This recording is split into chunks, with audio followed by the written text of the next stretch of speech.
Assalamualaikum semuanya. Hari ini kita akan belajar materi bahasa Indonesia kelas 9, yaitu tentang kaidah kebahasaan teks laporan percobaan.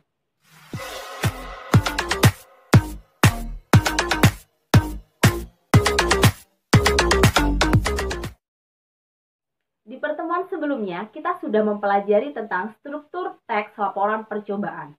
Ternyata untuk membuat sebuah teks laporan percobaan, kita juga harus memahami tentang kaidah kebahasaan teks laporan percobaan. Masih ingatkah kalian apa itu kaidah kebahasaan? Kaidah kebahasaan adalah aturan-aturan yang digunakan dalam membentuk kalimat. Kaidah bahasa bisa menjadi pembeda sebuah teks satu dengan teks yang lainnya. Begitu juga dengan teks laporan percobaan. Teks laporan percobaan juga memiliki perbedaan dengan teks lainnya, termasuk kaidah kebahasaannya.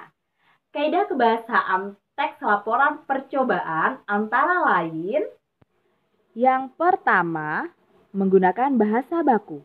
Bahasa baku adalah bahasa yang bersifat standar sesuai dengan pedoman kaidah bahasa yang sudah ditentukan. Contoh penggunaan bahasa baku. Kalimat yang pertama, sebelum melakukan percobaan, siapkan terlebih dahulu alat dan bahan. Yang kedua, sebelum melakukan percobaan, siapin dulu alat dan bahan. Kalimat pertama adalah bahasa baku, terlihat dari kata siapkan terlebih dahulu. Sedangkan yang kedua tidak baku, terlihat dari kata siapin dulu. Yang kedua, menggunakan istilah ilmiah. Istilah ilmiah adalah istilah yang berkaitan dengan bidang keilmuan. Contoh, gravitasi, sanitasi, analogi.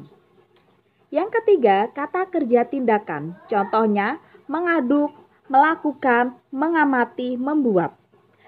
Yang keempat, kata yang menyatakan pendefinisian. Contoh, yakni, adalah, merupakan.